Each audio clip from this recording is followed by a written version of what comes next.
नमस्कार दोस्तों, बहुत बहुत स्वागत है आप सभी का सरकार स्टडी बेस्ड एजुकेशन में। और आज के इस वीडियो में हम GS3 यानी साइंस एंड टेक्नोलॉजी के जो टॉपिक्स हम कवर कर रहे हैं यूनिट 1 में, इकाई 1 में, वहाँ पे हम पढ़ेंगे आज ध्वनि। ध्वनि के अंतर्गत हम पढ़ने वाले हैं ध्वनि, ध्वनि की चाल, आवृत्ति के आधार पर ध्वनियाँ, श्रव्य ध्वनि, अपश्रव्य ध्वनि, यहाँ पे अपश्रव्य है, अपश्रव्य ध्वनि, पराश्रव्य ध्वनि, ध्वनि की तीव्रता, ये हम इस वाले वीडियो में हम पढ़ने वाले हैं। चलिए शुरू करते हैं। और शुरू करने से पहले मैं आपको बता दूं, यदि आप अपने उत्तर लेखन यानी मुख्य परीक्षा उत्तर लेखन का अभ्यास करना चाहते हैं तो सरकार स्टडी बेस्ड एजुकेशन का जो टेलीग्राम चैनल है वहाँ पे आप ज्वाइन हो सकते हैं। उसकी लिंक डिस्क्रिप्शन बॉक्स में दे दी जाएगी और वहाँ पे आप रोजाना अपने जो उत्तर लेखन का अभ्यास वहाँ पे कर सकते हैं। और वहाँ पे हमारे द्वारा मॉनिटर किया जाता है, यानी आपकी जो कॉपी है वो चेक होगी पूरी तरीके से, और आपकी जो गलतियां हैं या आपको जो सुधार करने हैं वो सारी चीज़ वहाँ पे हमारे द्वारा जो चलाई गई जो मुहिम है उसमें कवर कराया जा रहा है। और यदि आपने अभी तक हमारे चैनल को सब्सक्राइब नहीं किया तो सब्सक्राइब कर लें और बेल आइकन भी दबा लें, ताकि चैनल पर अपलोड होने वाली जो लेटेस्ट वीडियो रहती है, जो MPPSC से संबंधित होती है या सिविल सर्विसेज, जो अन्य सिविल सर्विसेज उससे संबंधित होती है, या फिर जो कंप्यूटर से संबंधित होते हैं, जो सब्जेक्ट के टॉपिक्स है उससे संबंधित जो भी वीडियोस अपलोड होगी आपको उसकी नोटिफिकेशन सबसे पहले प्राप्त हो जाएगी। चलिए अब शुरू करते हैं। टॉपिक है ध्वनि।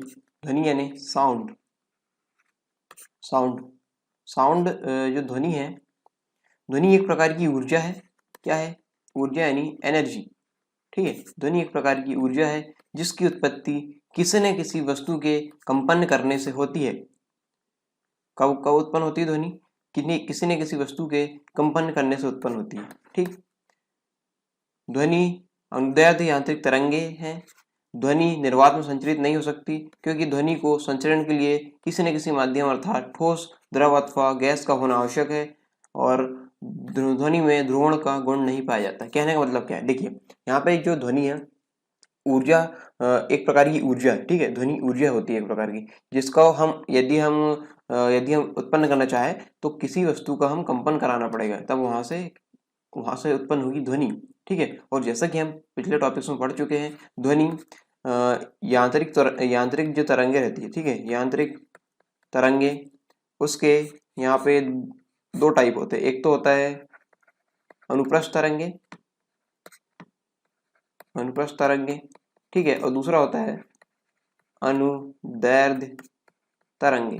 ठीक है, ये चीजें हम पढ़ चुके हैं ये टॉपिक्स में। आई होप आप पिछले टॉपिक्स को कवर करते हुए यहाँ पे पहुंचे, क्योंकि सारे टॉपिक्स मैंने कवर करा दिए हूँ, और यहाँ पे बहुत सारे टर्मिनोलॉजीज जो यूज होगी उसको मैं सीधे ही मतलब स्किप कर दूंगा। ठीक है, टर्मिनोलॉजी मैं वहाँ पे समझाऊंगा नहीं। जैसे आवृत्ति हुई, ठीक है, आवृत्ति हुई, आवर्तकाल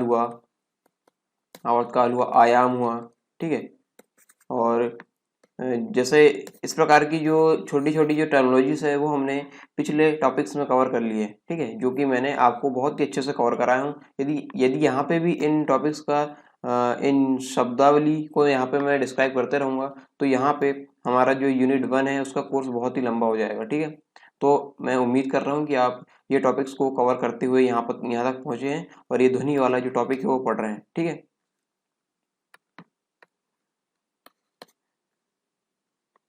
तो यहाँ पे जो ध्वनि है अनुदैर्ध्य यांत्रिक तरंगे हैं। ठीक है, अनुदैर्ध्य यांत्रिक तरंगों का प्रकार है।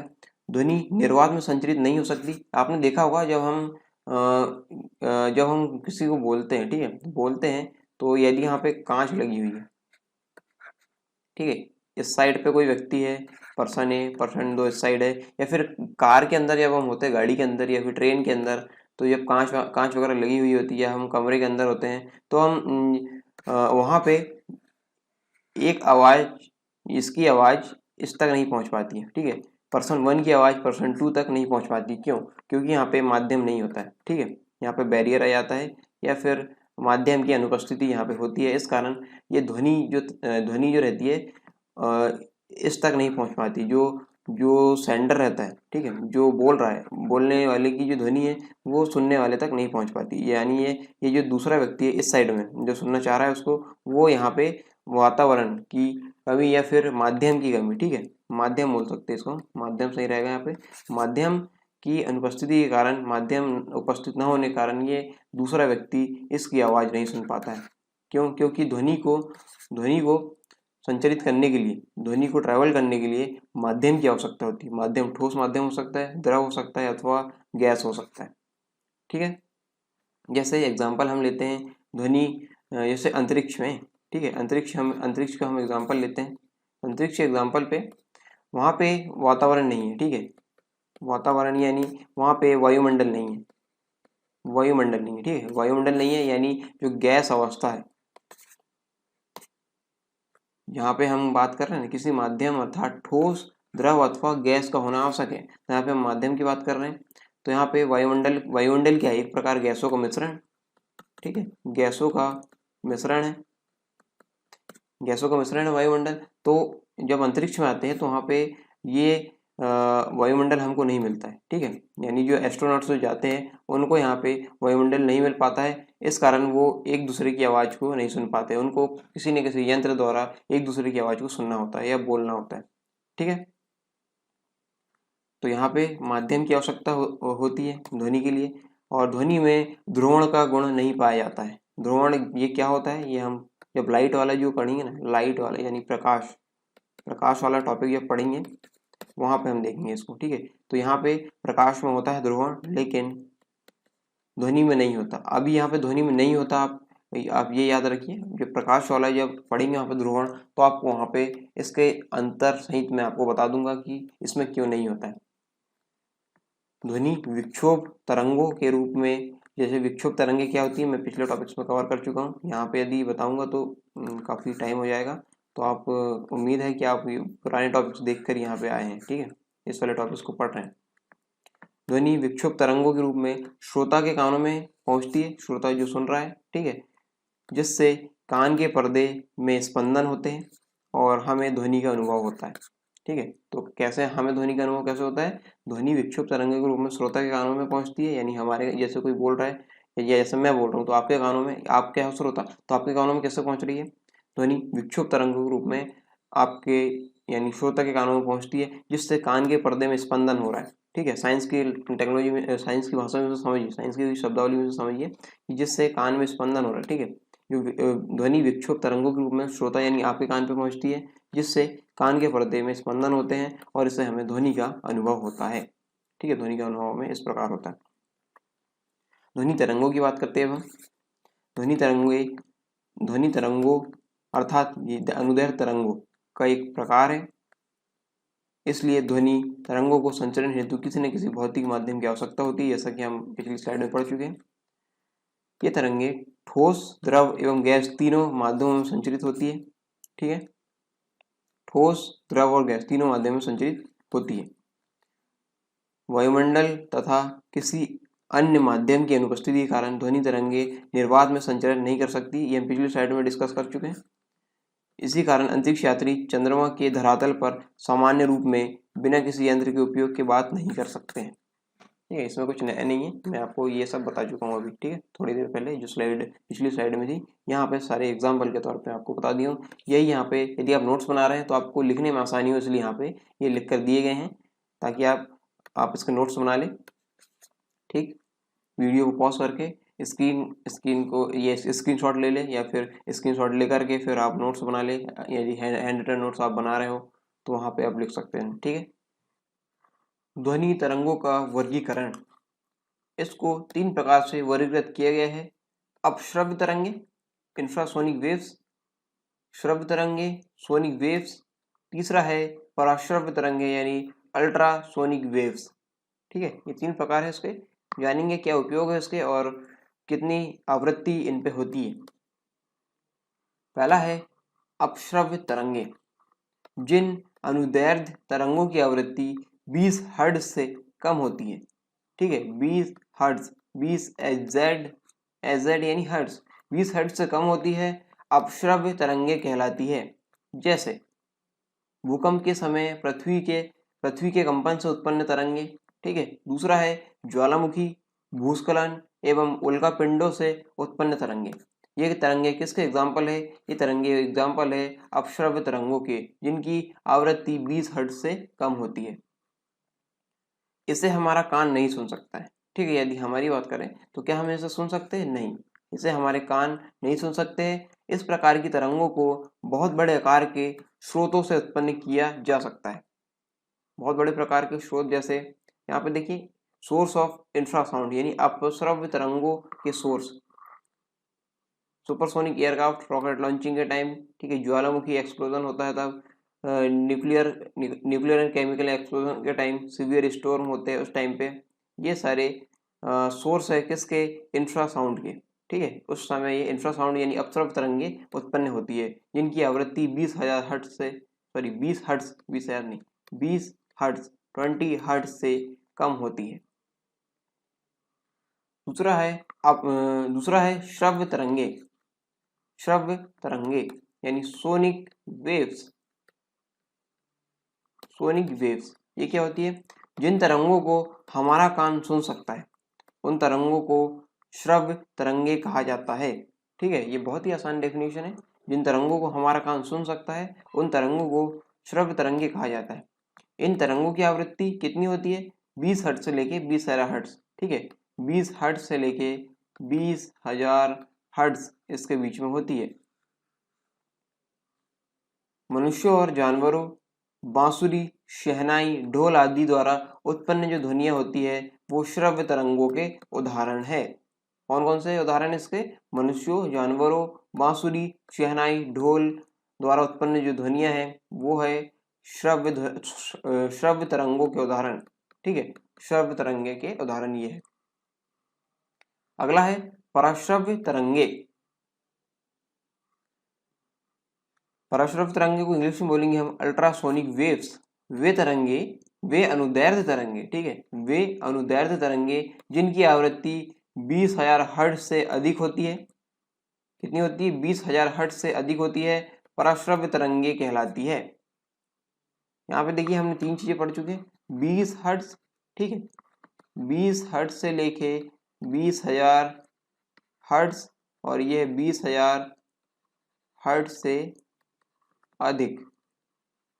ठीक है, तो जो 20 हर्ट्ज जिनकी आवृत्ति थी वो थी अपश्रव्य तरंगे। 20 हर्ट्ज से लेके 20,000 हर्ट्ज में हो जाएगी श्रव्य तरंगे जिसको हम सुन सकते हैं, और 20,000 हर्ट्ज से अधिक, 20,000 हर्ट्ज से अधिक आवृत्ति की जो तरंगे रहती है वो होती है पराश्रव्य तरंगे। ठीक है, 20,000 हर्ट्ज से अधिक आवृत्ति की तरंगे मनुष्य नहीं सुन सकता है। देखो, हम सिर्फ सुन सकते हैं श्रव्य तरंगे, जैसा कि हमने डेफिनेशन इसकी पढ़ी थी कि जो तरंगे मनुष्य यानी हमारे कानों द्वारा सुनी जा सकती है वो श्रव्य तरंगे कहलाती है। ठीक है, तो हम कौन कौन सी नहीं सुन सकते? हम 20,000 हर्ट्ज से अधिक की नहीं सुन सकते हैं, यानी पराश्रव्य ध्वनि भी नहीं सुन सकते हैं, और 20 हर्ट्ज आवृत्ति से कम की ध्वनि भी नहीं सुन सकते। हम सुन सकते हैं केवल 20 हर्ट्ज से लेके 20,000 हर्ट्ज हर्ट्ज की जो आवृत्ति की जो तरंगे रहती है उनको हम सुन सकते हैं। इन तरंगों की आवृत्तियां अधिक तथा तरंगदैर्ध्य कम होते हैं। इन तरंगों की आवृत्ति अधिक और तरंगदैर्ध्य कम होते हैं। बंदर, डॉल्फिन, मछली, चमगादड़, बिल्ली, कुत्ते आदि पराश्रव्य तरंगों को सुन सकते हैं। ठीक है, ये क्वेश्चन में आ सकता है कि इनमें से कौन जो है पराश्रव्य तरंगों को सुन सकता है? तो ये है बंदर, डॉल्फिन मछली, चमगादड़, बिल्ली, कुत्ते आदि पराश्रव्य तरंगों को सुन सकते हैं। कुत्ते लगभग 50 हर्ट्ज की आवृत्ति तक तथा चमगादड़ लगभग 1 लाख हर्ट्ज आवृत्ति तक सुन सकते हैं। ठीक है, यदि यहाँ पूछा है कुत्ते जो जितनी आवृत्ति की तरंगे सुन सकते हैं वो कितनी आवृत्ति की है? ये है 50 हर्ट्ज की आवृत्ति की तरंगों को सुन सकते हैं, और चमगादड़ लगभग 1 लाख हर्ट्ज आवृत्ति को सुन सकते हैं। ठीक है, क्या हम सुन सकते हैं इसे? नहीं, हम इसे नहीं सुन सकते हैं। और इन तरंगों को कैसे उत्पन्न किया जा सकता है? इन तरंगों को गाल्टन की सिटी के द्वारा, ठीक है, गाल्टन एक वैज्ञानिक थे, उन्होंने पराश्रव्य तरंगों को उत्पन्न किया था। ठीक है, उत्पन्न करने का प्रयास किया था उसमें, तो उनके द्वारा जो सीटी बजाई गई थी या सीटी उत्पन्न कराई गई थी उसको हम बोलते हैं गाल्टन की सीटी। इसके द्वारा तथा दाब विद्युत प्रभाव विधि द्वारा क्वार्ट्ज के क्रिस्टल के कंपनों से उत्पन्न करते हैं हम क्या? पराश्रव्य तरंगे।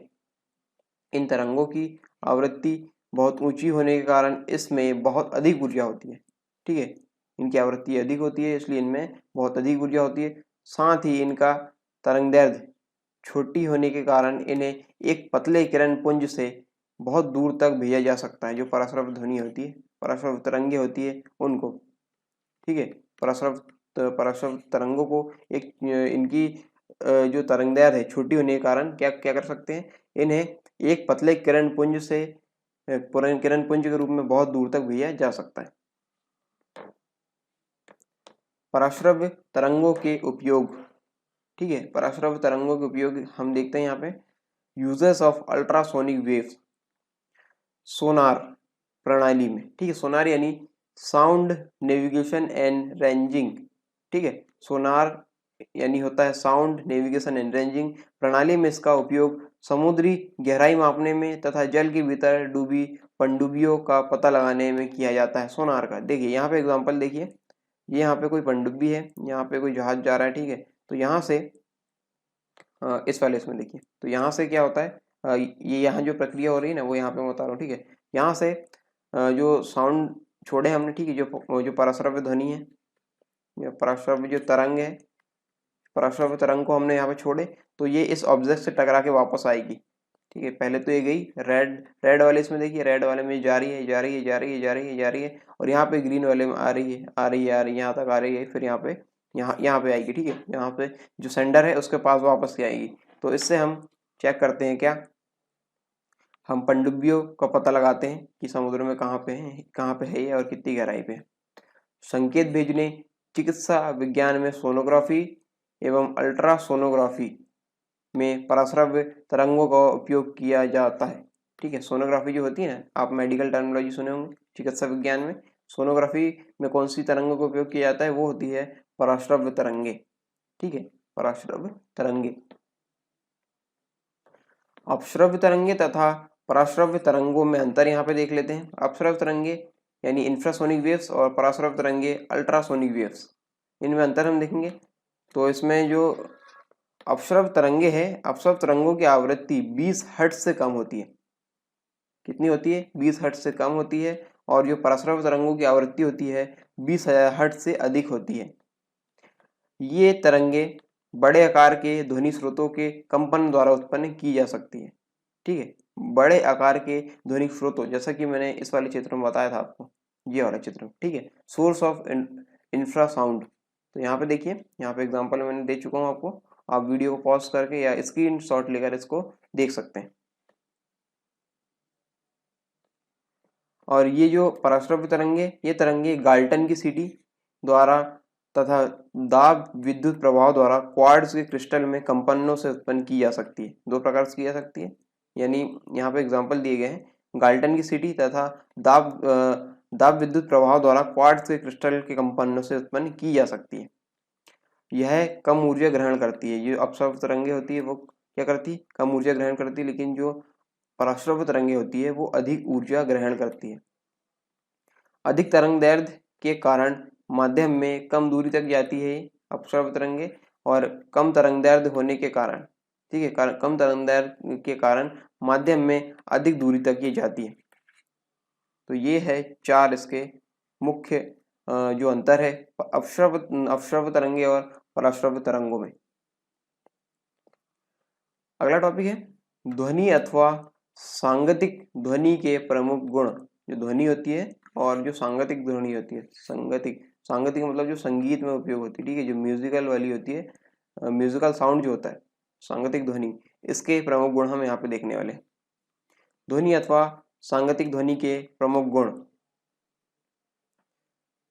सामान्य ध्वनि अथवा विभिन्न वाद्य यंत्रों से उत्पन्न ध्वनियों यानी सांगीतिक ध्वनियां में 4 विशिष्ट गुण पाए जाते हैं, ठीक है, कितने? 4 विशिष्ट गुण पाए जाते हैं, जिनके आधार पर ध्वनियों में भिन्नता अनुभव की जाती है। ध्वनियों के ये गुण एवं उनका संक्षिप्त विवरण निम्नवत है। ध्वनि के गुण, पहला है प्रबलता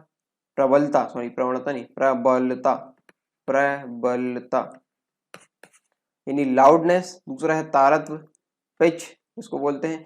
तीसरा है गुणता, टिम्बर, तीव्रता, इंटेंसिटी। ध्वनि के गुण यानी प्रॉपर्टीज ऑफ साउंड, ये चार गुण होते हैं ध्वनि के। अब हम इसको एक एक करके देखते हैं। प्रबलता यानी लाउडनेस। प्रबलता ध्वनि का वह अभिलक्षण है जिसके अनुरूप ध्वनि कान को धीमी अथवा तेज सुनाई पड़ती है। ठीक है, क्या करती है, इससे क्या होता है, प्रबलता से यह ध्वनि का एक अभिलक्षणिक गुण है जिसके अनुरूप ध्वनि कान को धीमी तथा धीमी और तेज सुनाई पड़ती है। जैसे हम लाउड का मतलब हम देखते हैं लाउड स्पीकर। ठीक है, लाउड स्पीकर में हम फोन को डालते हैं तो वहाँ पे साउंड ज़्यादा आता है, आपने देखा होगा। तो यही है। ठीक है, प्रबलता क्या है, प्रबलता ध्वनि का वह अभिलक्षणिक गुण है जिसके अनुरूप ध्वनि कान को धीमी अथवा तेज सुनाई पड़ती है। क्या पड़ती है, धीमी और तेज सुनाई पड़ती है। ध्वनि जब मंद हो तब उसकी प्रबलता कम होती है। ठीक है, कब हो, ध्वनि जब मंद होती है तो उसकी प्रबलता कम होती है, परंतु तीव्र ध्वनि की स्थिति में प्रबलता अधिक होती है। ठीक, जब ध्वनि तीव्र होगी तब वहां पे उसकी प्रबलता अधिक होगी। यदि ध्वनि तरंग के आयाम यानी एम्पलीट्यूड, यदि ध्वनि तरंग के आयाम, ये आयाम वगैरह मैं पढ़ा चुका हूँ, मैं आपको यहाँ पे बार बार इसका नाम नहीं बताऊंगा। ध्वनि तरंग के आयाम यानी एम्पलीट्यूड छोटे हो तो ध्वनि मृदु अथवा धीमी होगी। ठीक है, क्या होगी, आयाम यदि छोटे हो तो ध्वनि मृदु होगी और धीमी होगी, और आयाम बड़े हो तो तीक्ष्ण, जो ध्वनि होगी तीक्ष्ण अथवा तीव्र यानी लाउड होगी। आयाम जब बड़े होंगे तो क्या होगी, लाउड होगी। आयाम देखिए, आयाम यहाँ मैं समझा देता हूँ आपको। ये जो है तरंग संचरण है, और यहाँ पे एक और विस्थापन। ठीक है, एक और अधिकतम विस्थापन, तरंग का किसी एक और अधिकतम विस्थापन क्या कहलाता है, आयाम। ठीक है, आयाम। तो ये जितने बड़े आयाम होंगे, ठीक है, जैसे ये है, जितने बड़े आयाम होंगे, ठीक है, ये आयाम जितने बड़े आयाम होंगे ध्वनि तीक्ष्ण अथवा तीव्र होगी, उतनी ही तीक्ष्ण और तीव्र होगी। इसे डेसिबल डीबी में मापा जाता है, जिसका एक अन्य मात्रक वॉट पर मीटर भी है। क्या है, वॉट पर मीटर। इसको हम मापते हैं किसमें, डीबी में, और इसको हम वॉट पर मीटर में भी मापते हैं। यहाँ पे देखिए प्रबलता, जो लाउडनेस है, यहाँ पे देखिए लाउडनेस कहाँ गया, ये लाउडर। यहाँ पे एम्पलीट्यूड हाई है, इस वाले में ये हाई जा रहा है। ठीक है, ये हाई जा रहा है। यहाँ पे क्या है, एम्पलीट्यूड कम है, छोटा एम्पलीट्यूड है ये। यहाँ पे जो क्वाइटर होगा साउंड, और यहाँ पे होगा साउंड लाउडर यानी लो एम्पलीट्यूड यानी कम आयाम में यहाँ पे आवाज धीमी और मृदु सुनाई देगी, और यहाँ पे लाउडर। ठीक है, लाउडर होगी और तीक्ष्ण होगी। कहाँ पे, यहाँ पे जो आयाम है वो उच्च होंगे। अगला है तारत्व, पिच और शार्पनेस से कहेंगे इंग्लिश में। तारत्व सांगीतिक स्वर का वह अभिलक्षण है। क्या है, तारत्व सांगीतिक स्वर का वह अभिलक्षण है जो उसकी आवृत्ति यानी फ्रीक्वेंसी पर निर्भर करता है। किस पर निर्भर करेगा, आवृत्ति पर यह निर्भर करता है। ध्वनि की आवृत्ति जितनी अधिक होगी उतना ही तारत्व उसका ऊंचा होगा, उतना ही उसका तारत्व हाई होगा। यहाँ पे देखिए, यहाँ पे जितनी आवृत्ति अधिक है, ठीक है, यहाँ पे आवृत्ति अधिक है, ठीक है, तो हाई फ्रिक्वेंसी है यहाँ पे, तो यहाँ पे हायर पिच होगी। और यहाँ पे लो फ्रिक्वेंसी है यानी निम्न आवृत्ति है, तो यहाँ पे पिच इसकी निम्न होगी यानी तारत्व इसका कम होगा। यहाँ पे देखिए इस वाले क्षेत्र में भी ध्वनि तरंग की निम्न आवृत्ति अर्थात ध्वनि का निम्न तारत्व, ध्वनि तरंग की उच्च आवृत्ति अर्थात ध्वनि का उच्च तारत्व, ये इसका एग्जाम्पल है। और यहाँ पे देखिए यदि इसको डेली लाइफ में कैसे यूज करेंगे, तारत्व वगैरह हम कैसे पता करेंगे। देखिए अधिक आवृत्ति होती है तो तारत्व ऊंचा होता है। ठीक है, आवृत्ति जब अधिक होगी इसका तारत्व ऊंचा होगा, इससे क्या होगा, आवाज पतली आएगी। ठीक है, जैसा कि यहाँ पे ये कोई वाद्य यंत्र है। ठीक है, यहाँ पे देख रहे हैं आप, तो यहाँ पे आवाज क्या होगी, पतली आएगी। यदि आवृत्ति अधिक है तो तारत्व उसका अधिक होगा और इसकी आवाज कैसी आएगी, पतली आएगी। यहाँ पे आवृत्ति कम है, इन जो बुजुर्ग द्वारा बोले जाने वाले जो निकाले जाने वाले साउंड में आवृत्ति कम है, तो यहाँ पे तारत्व नीचा हो जाएगा, तारत्व यहाँ पे कम होगा। इसके फलस्वरूप क्या होगा, आवाज़ जो आएगी मोटी आएगी। ठीक है, आवाज़ क्या आएगी? मोटी आएगी। कम आवृत्ति कम तारत्व मोटी आवाज़, अधिक आवृत्ति अधिक तारत्व पतली आवाज़। ठीक है, गुणता देखते हैं। गुणता यानी टिम्ब्रे। गुणता सांगीतिक स्वर का वह अभिलक्षण है जिसके कारण भिन्न भिन्न वाद्यंत्रों से उत्पन्न समान तारत्व तथा समान प्रबलता वाली दो ध्वनियों को अलग अलग पहचाना जा सकता है। ठीक है, ये है गुणता यानी टिम्ब्रे।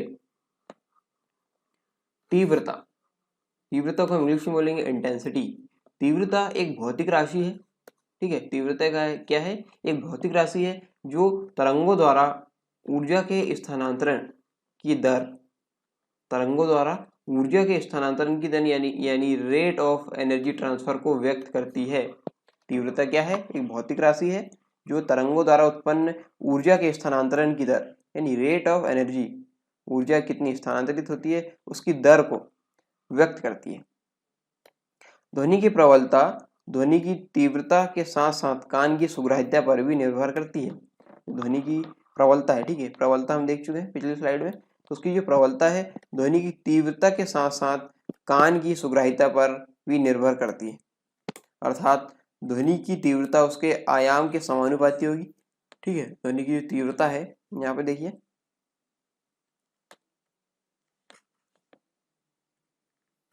ध्वनि की तीव्रता है वो आयाम के समानुपाती होगी, समानुपातिक चिन्ह, और स्रोत से दूरी, स्रोत से ध्वनि की दूरी, स्रोत से ध्वनि की दूरी यानी जो तीव्रता होगी वो क्या होगी? स्रोत से ध्वनि की दूरी के वर्ग, दूरी के वर्ग के व्युत्क्रमानुपाती होगी। ठीक है, तो तीव्रता समानुपाती हो जाएगा 1/2 दूरी का स्क्वायर, और यहाँ पे तीव्रता हो जाएगा समानुपाती हो जाएगा आयाम, जो तीव्रता समानुपाती हुई किसके? आयाम की, और तीव्रता समानुपाती हो जाएगी किसकी? 1/2 दूरी स्क्वायर की, या फिर हम बोलते हैं यहाँ की, यहाँ पे व्युत्क्रमानुपाती होगी किसकी? दूरी के स्क्वायर की। ठीक है, यहाँ पे यहाँ पे टर्मिनोलॉजी है उसको समझिए। समानुपाती होगी किसके? 1/2 दूरी स्क्वायर की। ठीक है, 1/2 दूरी स्क्वायर की, और यदि हम डायरेक्ट इसको व्युत्क्रमानुपाती बोलेंगे तो क्या बोलेंगे? तीव्रता के जो तीव्रता होगी दूरी के वर्ग के व्युत्क्रमानुपाती होगी, वर्ग की व्युत्क्रमानुपाती होगी। व्युत्क्रमानुपाती में यहाँ पे जो भी टर्म्स रहते हैं वो अपॉन में चले जाते हैं। हमने यहाँ पे क्या टर्म को यूज करते हुए बोला तो समानुपाती लगा दिए, और टर्म यूज नहीं करेंगे यानी 1/2 दूरी का स्क्वायर नहीं बोलना है, तो हम क्या बोल सकते हैं? जो तीव्रता होगी उसके आयाम, जो तीव्रता होगी उसकी ध्वनि की दूरी के वर्ग के व्युत्क्रमानुपाती होगी। ठीक है, ध्वनि से स्रोत से कहाँ से दूरी? स्रोत से ध्वनि की दूरी के वर्ग के व्युत्क्रमानुपाती होगी। ये इसमें फर्क है। ठीक है, आगे समझ में।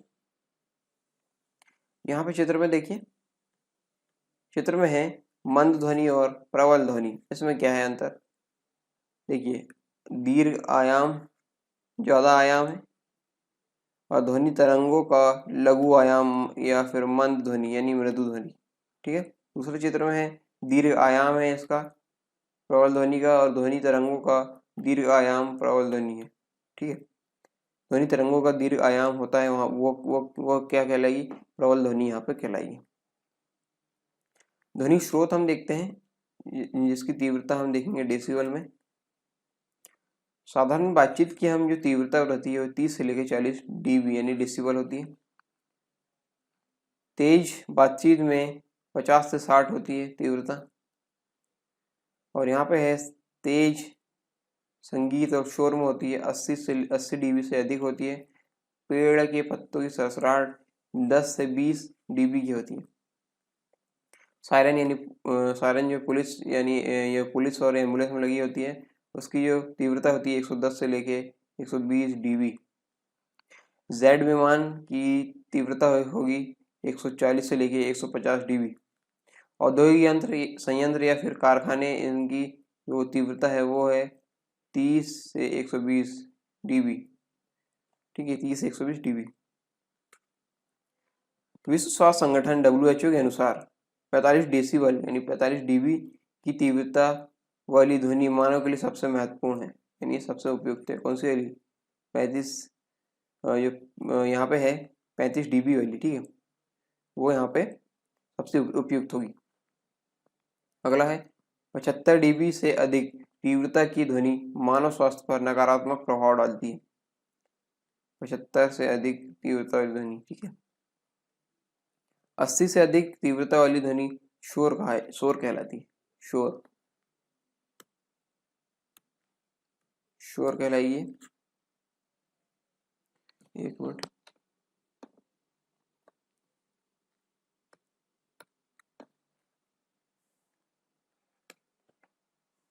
हाँ, तरंग की चाल हम देखते हैं। तरंग की चाल, स्पीड ऑफ वेव। तरंग द्वारा एकांक समय में चली गई दूरी को तरंग की चाल कहा जाता है। एकांक समय में जितनी दूरी तय करेगी तरंग, उसको हम क्या बोलेंगे? तरंग चाल।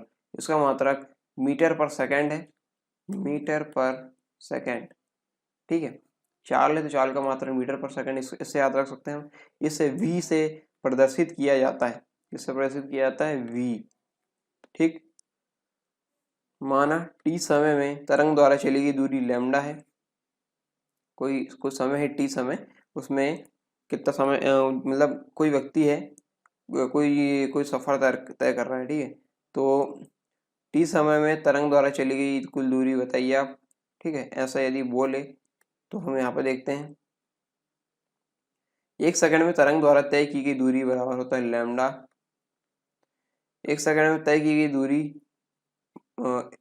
दूरी बराबर होता है क्या? Lambda upon T. यहाँ पे दूरी नहीं है, यहाँ पे टी है समय, यहाँ पे एल है। एल क्या है? एल है सेकंड। 1 सेकंड में, एल नहीं है वो, 1 सेकंड, सॉरी, 1 सेकंड में तरंग द्वारा तय की गई दूरी लैम्डा अपॉन टी है। इसलिए चाल v बराबर हो जाएगा lambda upon T. Lambda upon T. विभिन्न माध्यमों में ध्वनि की चाल हम देखते हैं। विभिन्न माध्यम में, जैसा कि हम जानते हैं, ध्वनि को संचरण के लिए, ध्वनि तरंगों को संचरण के लिए माध्यम की आवश्यकता होती है। बिना माध्यम के ट्रैवल नहीं कर सकती है। तो विभिन्न माध्यमों में इसकी चाल हम देख लेते हैं, ठीक है। ध्वनि तरंगे अनुदैर्ध्य तरंगे होती है, इसलिए ये ठोस, द्रव, गैस सभी माध्यमों में गति कर सकती है।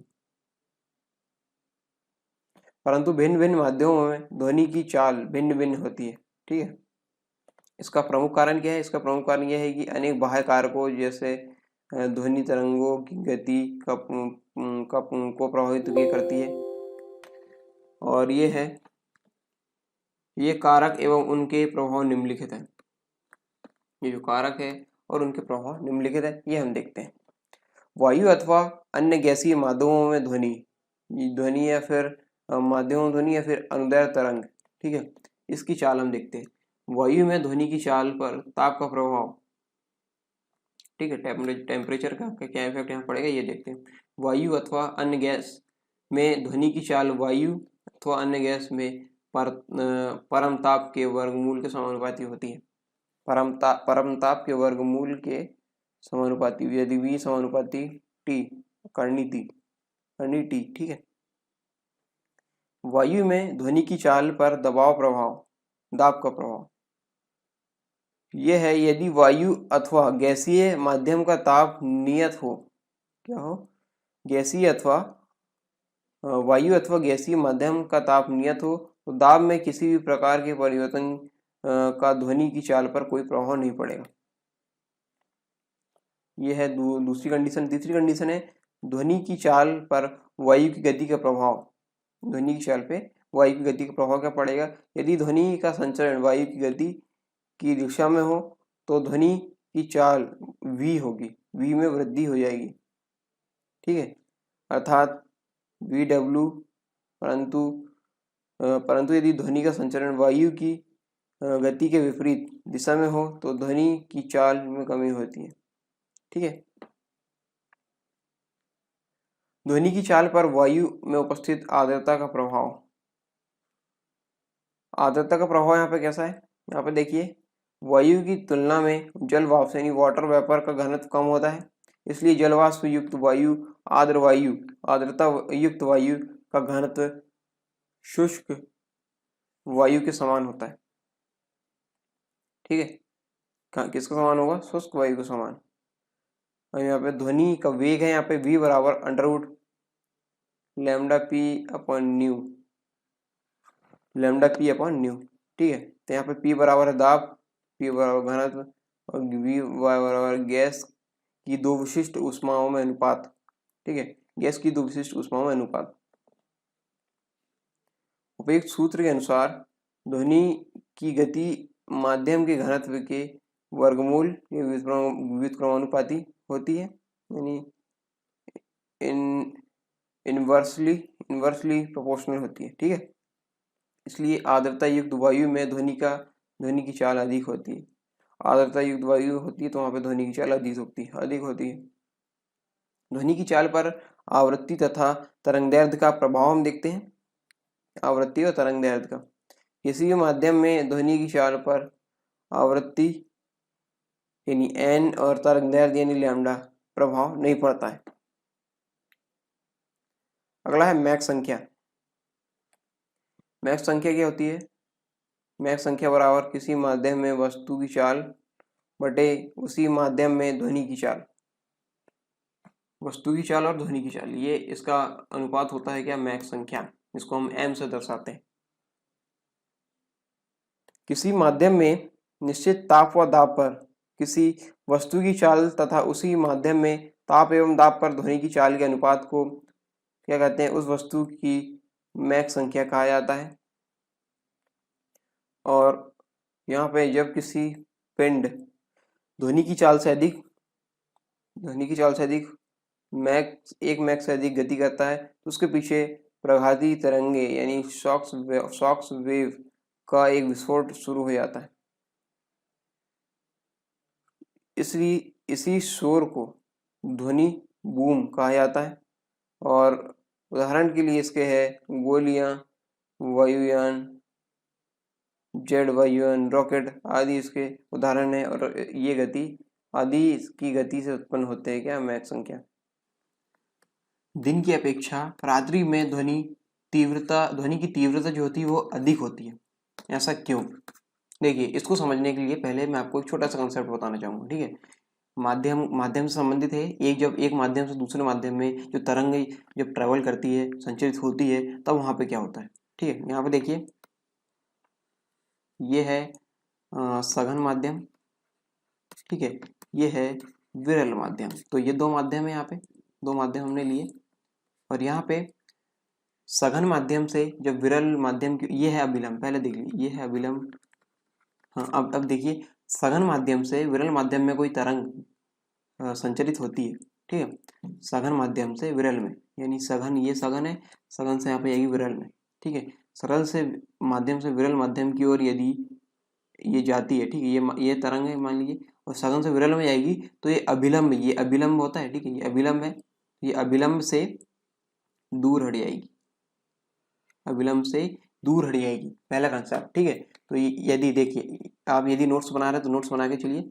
यदि कोई तरंग सघन माध्यम से कहाँ जा रही? विरल माध्यम में जाएगी, तो यहाँ पे क्या होगी? ये तरंग अभिलंब से दूर हट जाएगी, अभिलंब से दूर हट जाएगी, अभिलंब से दूर हट जाएगी, ठीक है। ये आ गया समझ में? ये है, ये माध्यम के बीच का है, ये दोनों माध्यम के बीच में ये कोई तल है, ठीक है, ये तल या फिर रेखा मान लीजिए, ये रेखा है यहाँ पे। और यहाँ पे जो लंबवत होता है वो होता है अभिलंब, ठीक है, ये होता है लंबवत है, ये यहाँ पे 90 डिग्री है, तो ये लंबवत है, ये अभिलंब है, ये अभिलंब यहाँ पे कहलाएगा, ठीक है। तो यहाँ पे हम इसको इस प्रकार देखेंगे कि सघन से जब विरल में जाती है कोई तरंग, ठीक है, तो ये क्या होगी? अभिलंब से दूर हट जाएगी, अभिलंब से दूर हट जाएगी। तो यहाँ पे इसका हम देखते हैं, ठीक है, इसका जो एग्जाम्पल है वो हम देखते हैं। ये सेकंड वाले में देखिए, ठीक है, रात्रि के समय की बात हो रही है, सघन से विरल में जा रही है, तो यहाँ पे रात्रि के समय हम देखते हैं। रात्रि के समय पृथ्वी तल के निकट वायु शीघ्र ठंडी होकर सघन हो जाती है, ठीक है। ये पृथ्वी के निकट में जो रहता है रात्रि के टाइम, पृथ्वी के तल के निकट वायु शीघ्र ठंडी होकर सघन हो जाती है। जो ये देखिए, यहाँ पे देखिए, ये वाला एरिया ये निकट में है, तो यहाँ पे ठंडी होकर सघन हो जाती है। तथा पृथ्वी तल से ऊपर वायु अपेक्षाकृत गर्म होने से विरल होती है। यहाँ पे जैसे जैसे ऊपर जाएंगे, यहाँ पे थोड़ा, यहाँ पे जो है गर्म होगा वातावरण, ठीक है। रात्रि के समय की बात कर रहे हैं, ठीक है। तो यहाँ पे रात्रि के समय यहाँ पे जो पास वाले एरिया वहाँ पे सघन होगी, और जैसे जैसे ऊपर जाएंगे गर्म कारण वो कैसा होगा, माध्यम विरल हो जाएगा, विरल, ठीक है। ये कंडीशन मैं आपको समझाने का प्रयास कर रहा हूँ यहाँ पे, देखिए। तथा पृथ्वी तल से ऊपर की वायु अपेक्षाकृत गर्म होने से विरल होती है। इसलिए इसलिए क्या होता है, जब सायरन सायरन जब हम बजाते हैं, ठीक है, जो भी सायरन सायरन बजाया जाता है, सायरन से उत्पन्न ध्वनि तरंग, सायरन से उत्पन्न ध्वनि तरंगे सघन से विरल माध्यम में जाने के कारण, सघन से विरल माध्यम में ये तरंग है, ठीक है, ये सघन से कहाँ जा रही है, सघन से आ रही है विरल माध्यम में, सघन से विरल माध्यम में जाने के कारण अभिलंब से दूर हटती है। ये अभिलंब है, यहाँ से दूर हट रही है, ये कंसेप्ट मैंने बताया आपको, अभिलंब से दूर हट रही है तथा अंत में पूर्ण परावर्तित होकर, अभिलंब से दूर हटी और वापस कहाँ जाएगी, पूर्ण परावर्तित होकर कहाँ जाएगी, पृथ्वी की ओर लौटने लगती है। ये अभिलंब से दूर हटी, ये हट जाती, फिर क्या होता है, पूर्ण परावर्तित होकर ये पूर्ण परावर्तित मतलब वापस वापस आ जाएगी, ठीक है, गई पूर्ण परावर्तित। जैसे परावर्तन क्या होता है, परावर्तन होता है ये सतह सतह से टकरा के वापस, सतह से टकरा के वापस, ठीक है, परावर्तन, ठीक है। तो ये हो जाएगा पूर्ण परावर्तन, पूर्ण परावर्तन होके पृथ्वी की ओर लौटने लगती है, ठीक है, पूर्ण परावर्तित होकर वापस आएगी, वे ऊपर गई वापस आएगी, तो होकर पृथ्वी की ओर लौटने लगती है, जिससे सायरन की ध्वनि पृथ्वी पर स्थित जो श्रोता होता है उसको तेज सुनाई पड़ती है, ठीक है। आगे समझ में, ये यहाँ से क्या हुई, सघन से थोड़ी मुड़ी, मुड़ने के बाद ये आ गई वापस, सघन से गई विरल में, विरल से ये अभिलंब से थोड़ी दूर हट गई, दूर हटने के बाद ये कहाँ पे जाएगी, वापस सघन सघन पे जाएगी। तो यहाँ पे क्या हो जाएगा, ये पूर्ण आंतरिक परावर्तन इसका हो जाएगा। पूर्ण आंतरिक परावर्तन होने के कारण यहाँ पे जो ध्वनि है वो पृथ्वी पर आ जाएगी, और यहाँ पे पृथ्वी पर स्थित जो श्रोता है, श्रोता को तेज सुनाई पड़ने लगेगी। आगे समझ में ये कंसेप्ट, ठीक है। अब यहाँ पे हम पढ़ते हैं दिन के समय क्या होता है।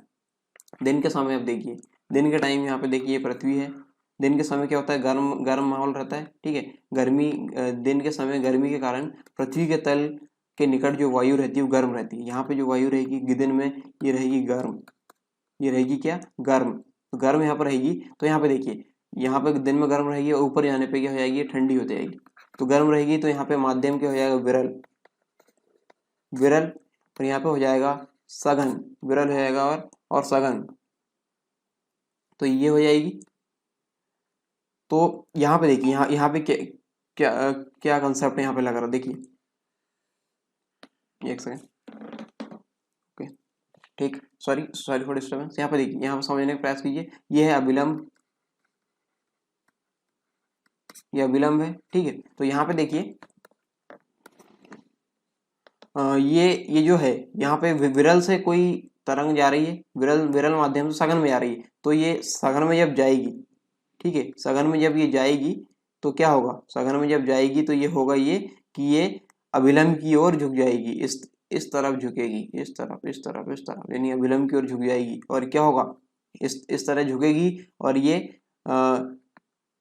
कहाँ हो जाएगी, ये अभिलंब से झुकती हुई आगे निकल जाएगी, ठीक है। आगे निकल गई तो यहाँ पे क्या हो रहा है, देखिए, यदि पृथ्वी पर स्थित कोई सारण ध्वनि उत्पन्न करे तो ध्वनि तरंगे विरल से सघन माध्यम में, ये विरल माध्यम सघन माध्यम में प्रवेश करने के कारण अभिलंब की ओर झुकती है और पृथ्वी से दूर चली जाती है, ये चली जाती है पृथ्वी से दूर, ठीक है। परिणाम स्वरूप क्या होता है, दिन में सायरन की ध्वनि की तीव्रता पृथ्वी पर स्थित श्रोता को कम सुनाई पड़ती है, लेकिन रात के समय क्या होती है, रात के समय पूर्ण परावर्तन होने के कारण ये वापस हमको तीव्र सुनाई देने लगती है। तो यही है ये जो कंसेप्ट है, दिन की अपेक्षा रात्रि में ध्वनि की तीव्रता अधिक होती है, यही इसका कारण है, ठीक है। तो ये आपको, आई होप आपको ये समझ में आ गया होगा, बहुत ही सरल और आसान भाषा में आपको समझाने का प्रयास कर रहा हूँ। ये काफ़ी हाई लेवल के कंसेप्ट है, ठीक है, लेकिन मैं आपको बहुत ही रिफाइन करके यहाँ पे समझाने का प्रयास कर रहा हूँ, आई होप आपको समझ में आ गए होंगे। अब आगे देखते हैं अगली स्लाइड में, विभिन्न माध्यमों में ध्वनि की चाल हम देखते हैं। विभिन्न माध्यमों में ध्वनि की चाल अवस्था, यहाँ पे ठोस, द्रव और गैस, ये तीन अवस्थाएं हैं। पदार्थ में यहाँ पे आप देख सकते हैं, आप यहाँ पे देख सकते हैं, स्क्रीन को पॉज कीजिए और इनको लिख लीजिए, ये आपसे पूछे जा सकते हैं, ठीक है। स्क्रीन को पॉज करके आप लिख लीजिए, ये आपसे पूछे जा सकते हैं।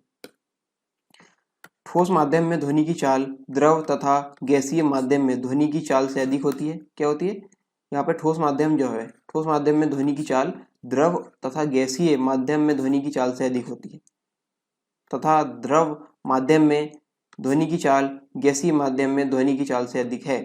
द्रव माध्यम में ध्वनि की चाल गैसीय माध्यम में ध्वनि की चाल से अधिक है, द्रव में अधिक अधिक इसकी चाल होती है, ऐसा कहने का मतलब है यहाँ पे। ध्वनि की चाल का क्रम हम देख लेते हैं। सबसे ज्यादा होगी ठोस माध्यम में, ठीक है, ध्वनि की चाल कब से सबसे ज्यादा होगी ठोस माध्यम में, फिर होगी द्रव माध्यम में, फिर होगी गैसीय माध्यम में। यानी सबसे कम ध्वनि की चाल होगी यहाँ पे गैसीय माध्यम में, फिर उससे ज्यादा होगी द्रव माध्यम में, फिर उससे ज्यादा होगी ठोस माध्यम में। ठीक है, चाल चाल है मीटर पर सेकंड में इसको नापेंगे। ठीक, आई होप ये वीडियो आपको पसंद आया होगा। यदि वीडियो पसंद आए तो वीडियो को लाइक करें, और वीडियो आपको पसंद ना आए तो आप वीडियो को डिसलाइक कर सकते हैं, आपके पास यूट्यूब ने अधिकार दे रखे हैं। लेकिन वीडियो को डिसलाइक आपने क्यों किया है, कमेंट बॉक्स में कमेंट करके जरूर बताएं, ताकि हम अगले वीडियोस में उसको सुधार करके आपके लिए और अच्छा बेहतर कंटेंट उपलब्ध करा सकें। और यदि वीडियो पसंद है तो वीडियो को लाइक करें, शेयर करें अपने दोस्तों के साथ जो भी MPPSC 2020 की तैयारी कर रहे हैं। ठीक है, उसके अनुसार ये सिलेबस बनाया जा रहा है।